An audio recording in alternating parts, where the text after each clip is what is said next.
Juízes capítulo 7.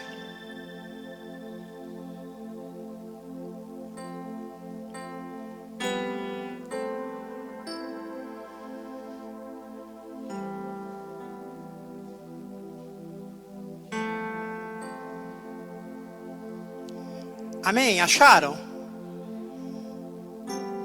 Diz assim: então Jerubaal, que é Gideão, se levantou de madrugada, e todo o povo que com ele havia, e se acamparam junto à fonte de Harode, de maneira que tinha o arraial dos midianitas para o norte, pelo outeiro de Moré, no vale. E disse o Senhor a Gideão: muito é o povo que está contigo, para eu dar os midianitas em sua mão, a fim de que Israel se não glorie contra mim, dizendo: a minha mão me livrou. Olha para o teu irmão que está do seu lado e fala com ele assim: muito era o povo que estava com Gideão. Vocês acreditam nisso? Então assenta para ver. Pode se assentar. A matemática de Deus não tem nada a ver com a matemática de Pitágoras. Não tem nada a ver com a matemática de Tales de Mileto, que foi quem descobriu a matemática. O considerado pai da matemática é Pitágoras. Agora, quem criou a matemática no ano de 624, entre 624 e 548 anos de Cristo, antes de Cristo, foi Tales de Mileto. Mas a matemática de Deus não tem nada a ver com esses caras aí.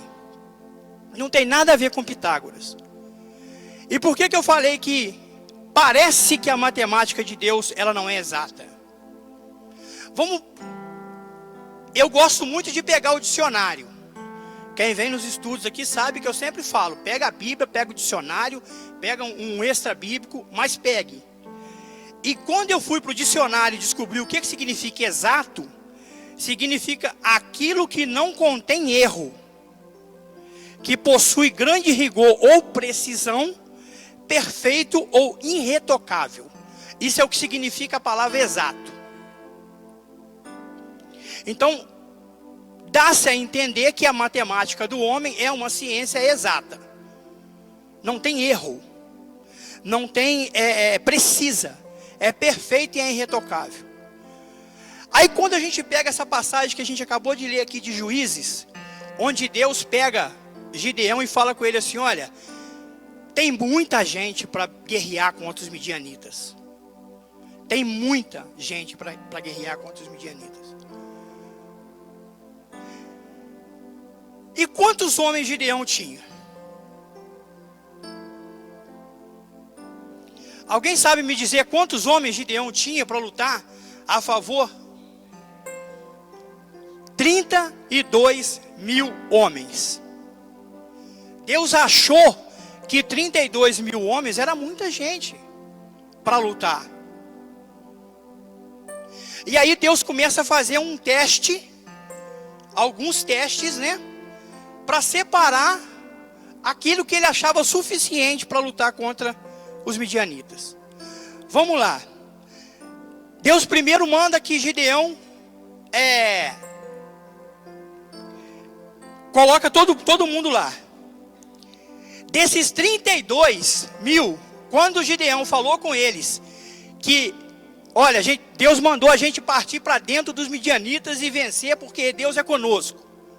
22 mil já ficou no caminho. 22 mil, que a Bíblia chama de medrosos e covardes, ficaram pelo caminho. Nós estamos numa guerra. Eu não sei se você está ficando pelo caminho, mas se tiver, não sou eu que estou falando, é a palavra de Deus. Tu é medroso ou tu é covarde. 22 medrosos e covardes, isso a Bíblia fala, ficaram para trás. Vamos para a matemática então. Se eu tenho 32 mil, 22 ficou para trás, sobraram para mim quantos? 10.000 homens.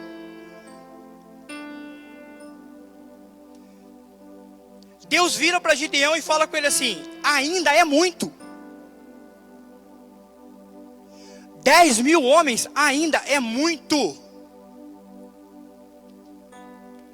Aí Deus pega e faz um outro teste. Leva esses 10.000 homens para o lago. E ali eu vou separar a quantidade que eu quero. Foi Gideão com esses homens para o lago. E Deus falou: manda tomar água, beber água. Desses 10.000, Sérgio, tinham 9.700 que eram aqueles chechelentos, sabe? Você já viu como é que... Porque Deus falou assim: aquele que toma água como o cachorro bebe água, é esse que separa. Como que o cachorro bebe água? Orion, você fez tão bonitinho. Mostra pra gente aqui. Como que o cachorro bebe água, Orion? Olha que gracinha. Só que tinha os cachorrinhos chechelento que foi lá. Deus falou: tira isso aí fora. Eu quero aquele que lambeu a água igual o Orion lambeu. Nessa catada final, sobraram 300 homens.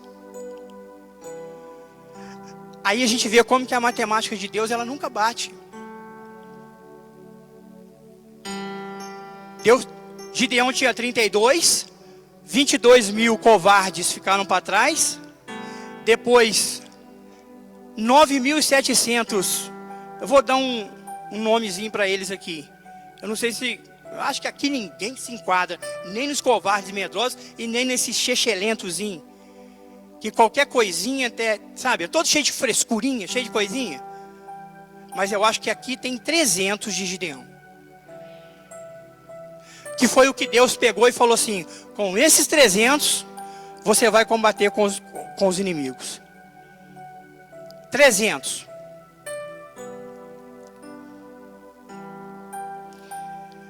Vamos lá, capítulo 8, versículo 10 aí.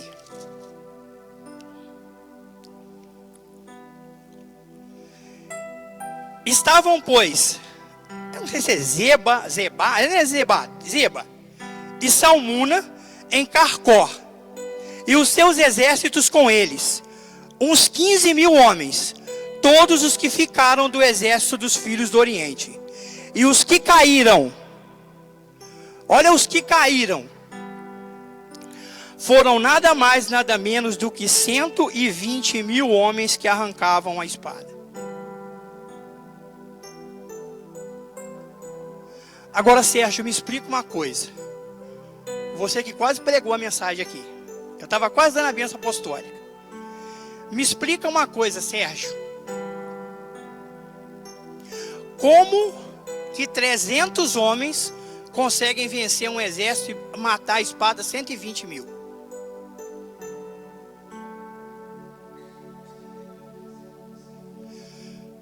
Tem um detalhe. Com esses 32.000 homens, se Gideão fosse para lá, porque aqui fala que sobraram 15.000, morreram 120, ou seja, 135.000 homens. 135.000 homens, se fossem lutar contra os 32.000 de Gideão, ainda ficaria 450 vezes mais homens do que Gideão tinha. Com os 32.000 era impossível. Com 32.000 homens era impossível Gideão ganhar. E Deus vira para ele e fala assim: tem muita gente, eu quero menos. Porque a matemática de Deus, essa sim é exata. Essa sim é perfeita. Essa sim não tem erro. Onde já se viu, né? O pastor falou aqui e o Sérgio também. A viúva tinha um pouco de farinha e um pouquinho de azeite. E o profeta simplesmente falou assim: vai, faz um bolo e traz para mim primeiro. Traz para mim primeiro. Se fosse nos dias de hoje, a gente ia chamar esse profeta de quê? De mercenário, de sem vergonha. A viúva está morrendo de fome, ela só tem um pouquinho de farinha e azeite para se alimentar. O profeta chega na minha casa, fala comigo: faz um bolo e traz para mim primeiro. Só que antes, pastora Glória, Titia, nossa mestra, antes, o profeta, ela havia falado com o profeta o seguinte: olha, eu tenho um pouquinho de farinha, um pouco de azeite, estou indo ali pegar, ali fala cavaco, mas essa palavra é tão feia, estou indo pegar lenha para me assar o meu bolo e morrer depois. Ela falou: vou assar o meu bolo, vou comer e vou esperar a morte chegar. O profeta falou assim: vai lá, pega, faz para mim primeiro, depois você vai comer.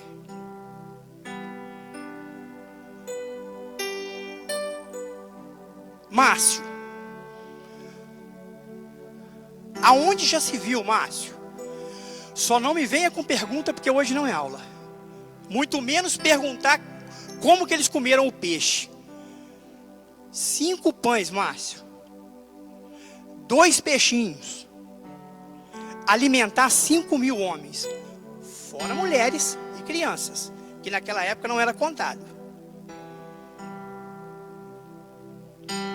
Me explica, Márcio, eu estou te perguntando. Sabe qual é a grande diferença da matemática de Pitágoras para a matemática de Deus? A fé. Para você viver a matemática de Deus, Regina, você tem que ter fé. Você tem que acreditar que os 5 pães e 2 peixes que você tem alimenta toda essa igreja. Não adianta você ter o recurso e não acreditar que Deus pode fazer.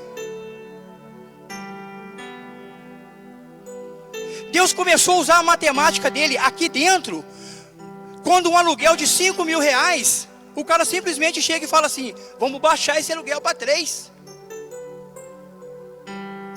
Com todas essas melhorias que estão aqui, se a gente saísse daqui hoje, amanhã entrava uma outra igreja aqui pagando 5.000.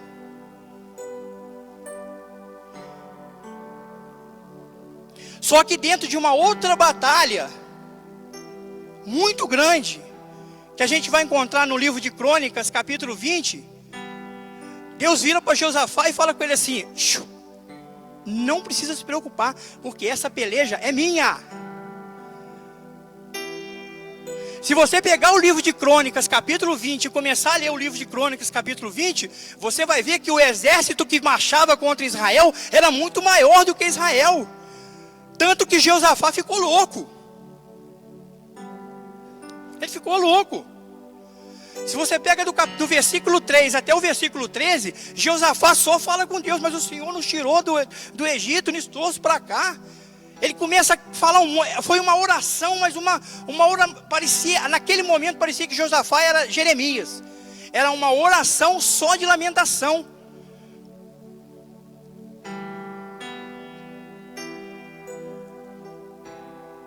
E aí Deus coloca um profeta. Abra 1 Crônicas capítulo 20 aí.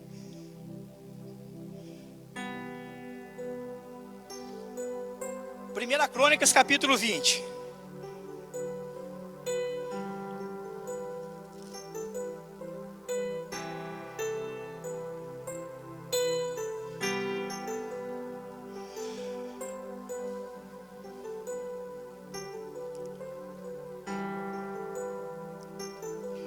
No versículo 1 e versículo 2 ele recebe a má notícia.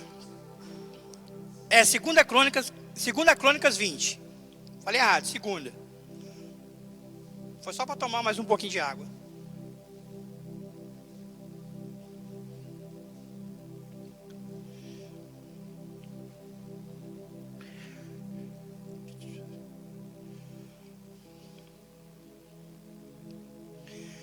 No versículo 1 e no versículo 2, vem a má notícia. E sucedeu que depois disso, os filhos de Moabe e os filhos de Amon, e com eles alguns outros dos amonitas, vieram a peleja contra Josafá. Então vieram alguns que deram aviso a Josafá, dizendo: vem contra ti uma grande multidão da além do mar e da Síria. E eis que já estão em Hazazon Tamar, que é em Gedi. Aí Josafá, do versículo 3 até o versículo 13, ele começa a fazer um clamor a Deus. Um clamor, uma oração a Deus. Ele reconhece quem é Deus e começa a falar dos feitos que Deus fez na vida do povo de Israel. Qual tem sido a sua reação quando os seus inimigos vêm contra ti? Qual tem sido a sua reação? Está vendo a reação de Josafá? Eu não vou ler ela toda, senão a gente vai perder tempo lendo essa aqui. Mas do versículo 3 até o versículo 13, Josafá faz uma oração, reconhecendo quem é Deus, lembrando Deus quais foram os feitos que Deus tinha feito. E no versículo 14, vem a resposta para Josafá.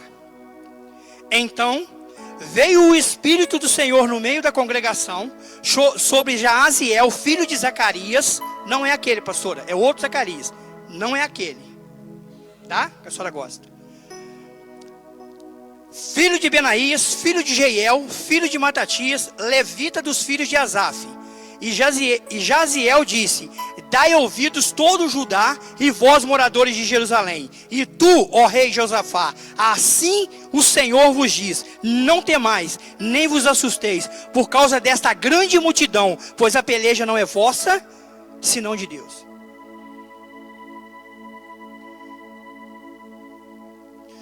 Teus inimigos podem ser muito maiores do que você. Como eram os inimigos de Gideão. Como eram os inimigos de Josafá. Quer outro? Vamos lá então. 1 Reis.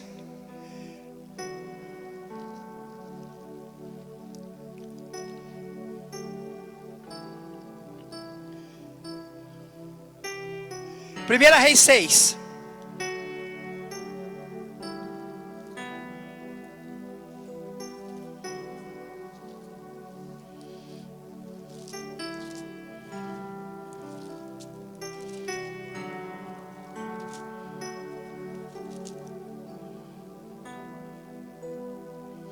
Gente, tô precisando tomar água. Segunda Reis. É segunda Reis 6.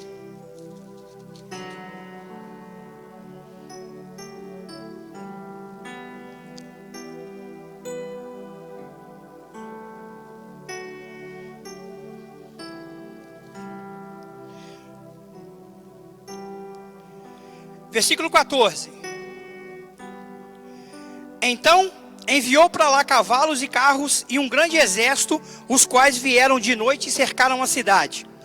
E o moço do homem de Deus se levantou muito cedo e saiu. E eis que um exército tinha cercado a cidade com cavalos e carros. Então o seu moço lhe disse: ai, meu senhor, o que faremos?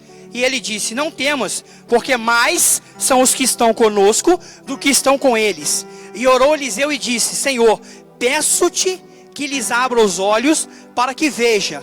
E o Senhor abriu os olhos do moço e viu. E eis que o monte estava cheio de cavalos e carros de fogo em redor de Eliseu.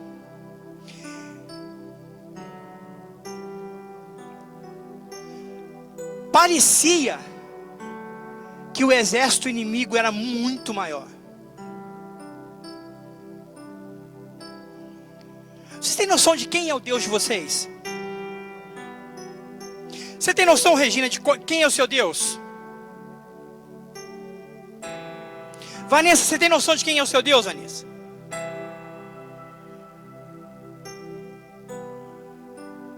Duca, ele usa a terra como estrado dos pés dele.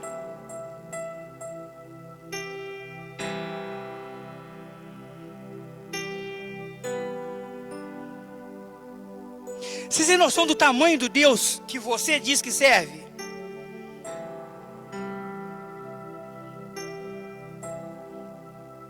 Por que você tem vivido batalhas que você não consegue vencer?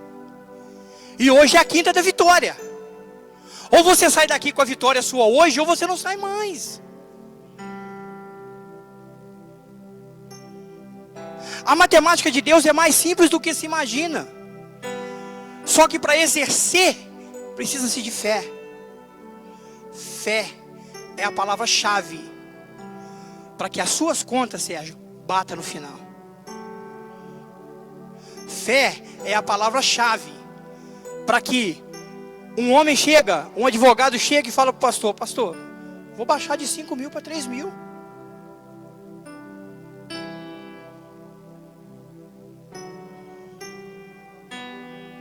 Ninguém, não tem, pastora Glória, cálculo que resolva. É Deus. É Deus. A gente tem que começar a entender que a peleja nossa que a gente vive não é nossa, Vanessa. A peleja não é nossa.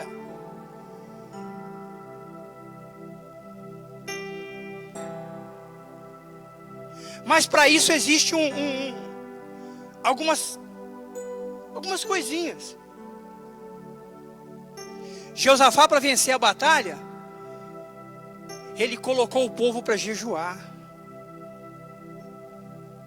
Qual tem sido o seu nível de jejum?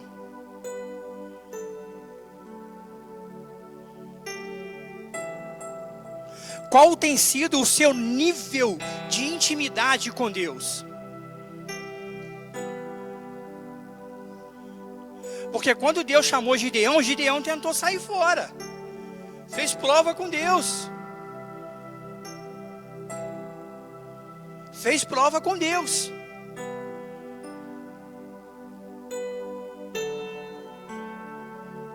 Eu ouso dizer,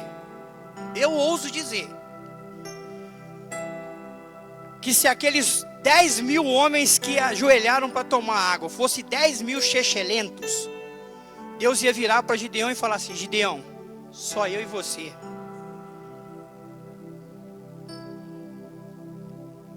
E eu ouso dizer que se Deus tivesse somente ele e Gideão para lutar contra aqueles 120 mil homens, vencia.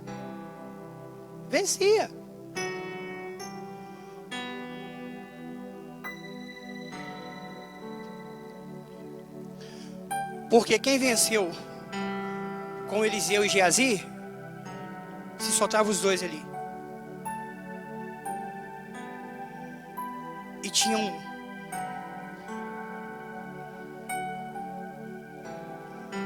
um exército em volta daquela cabana. A cabana.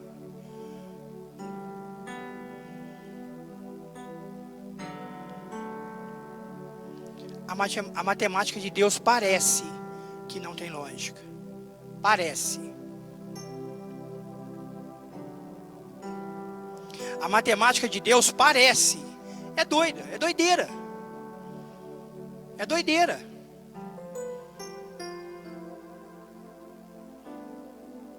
Você pegar 5 pães e 2 peixes. Jesus ainda deu pão e peixe. Jesus deu pão e peixe. Teve um que multiplicou pão e espiga de milho. Márcio, eu fiquei lá em casa pensando. Como que eles comeram aquele pão com peixe, Márcio? Agora imagina comer pão com espiga de milho. Vocês estão achando que eu estou inventando, né? Vocês estão achando, né? Então vamos lá. Abre aí. 2 Reis 4:43. Nós já estamos no 2 Reis aí.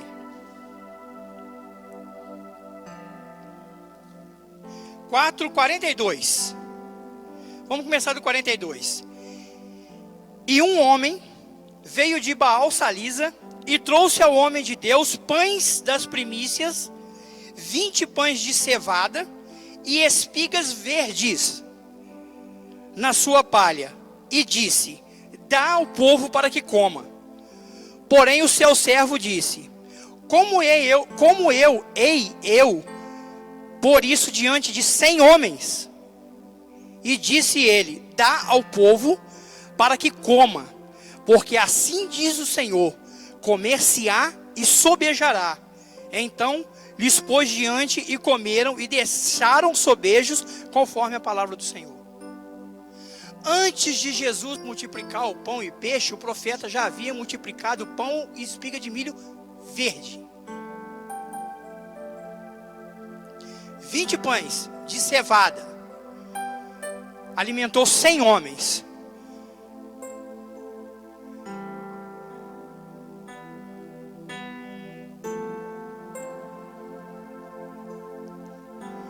De sal com manteiga lá em casa, só eu como 4.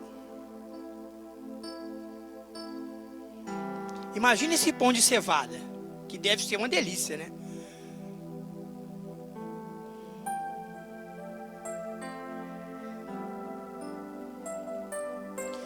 Deus colocou Pitágoras, esse Mileto e todos esses outros aí que acham que descobriram a matemática, que descobriram a física.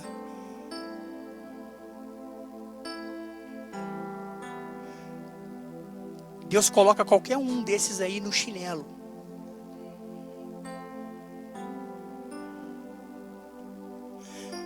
Mas para isso você tem que acreditar. Para isso você tem que colocar. Qual é o segredo da matemática de Deus então?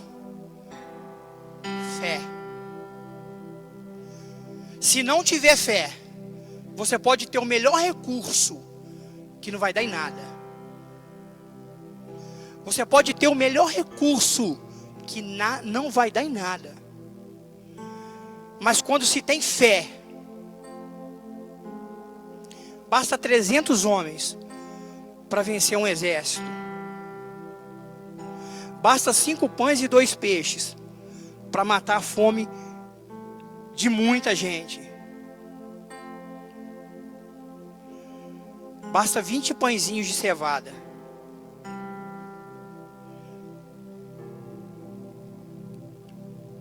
Quando se tem fé, quando se tem propósito, quando se tem joelho no chão, quando se tem o chamado de Deus, pode vir Receita Federal, pode vir crente infiel,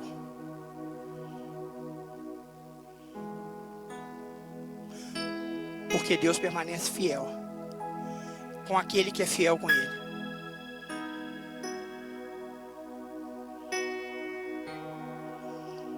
Sérgio, as suas contas vão bater. Se você tiver fé. Se você tiver fé.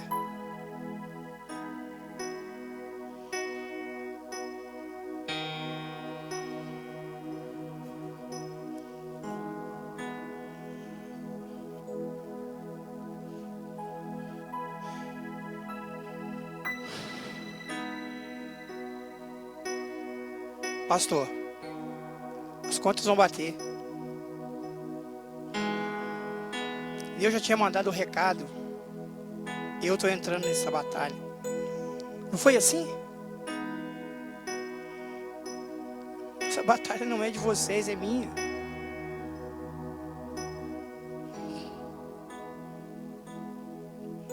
Eu não sei qual é o seu problema.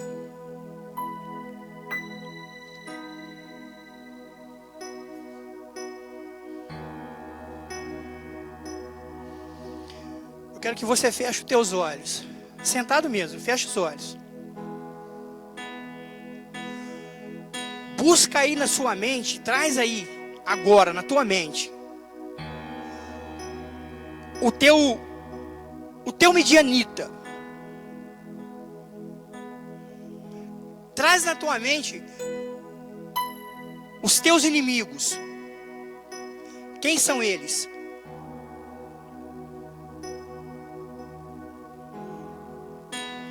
É o inimigo financeiro? É a saúde?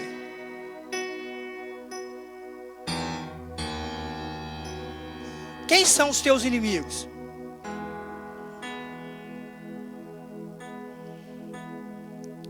Ainda com os olhos fechados, a gente vai estar tocando um louvor.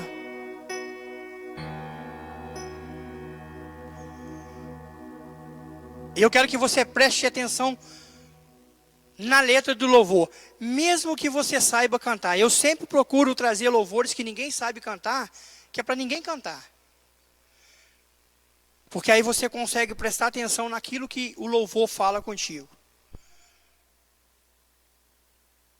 Pode soltar, Humberto. Somaram em detalhes sua derrota,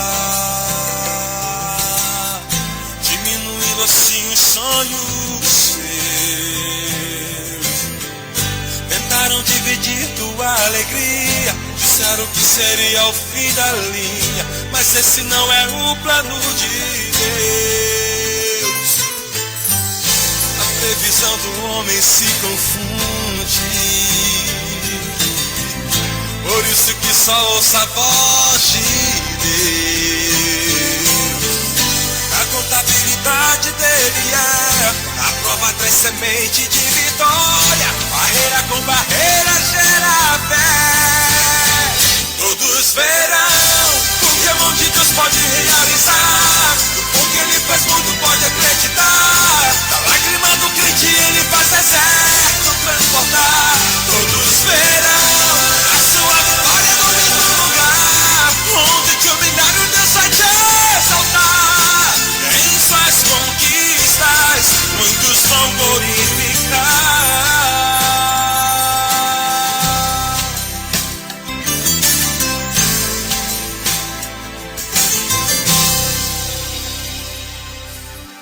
Somaram em detalhes sua derrota, diminuindo assim os sonhos seus. Tentaram dividir tua alegria, disseram que seria o fim da linha, mas esse não é o plano de Deus. A previsão do homem se confunde, por isso que só ouça a voz de Deus. A contabilidade dele é a prova traz semente de vitória. Barreira com barreira gera fé. Todos verão o que a mão de Deus pode realizar. O que ele faz muito pode acreditar. Da lágrima do crente ele faz deserto transportar. Todos verão a sua vitória no mesmo lugar, onde te humilharam Deus vai te exaltar. Em suas conquistas muitos vão glorificar. Mesmo no deserto ele faz manancial. Na cova ou na caverna, providência divinal. As previsões humanas nada valem para Deus. O decreto é vitória e foi ele mesmo que escreveu. Porque a mão de Deus pode realizar. O que ele faz muito pode acreditar. Da lágrima do crente ele faz deserto transportar. Todos verão a sua vitória no mesmo lugar, onde te humilharam Deus vai te exaltar. Em suas conquistas muitos vão glorificar. Se você acreditar, se você tiver fé, por maiores que sejam os teus inimigos, a conta vai bater. Amém?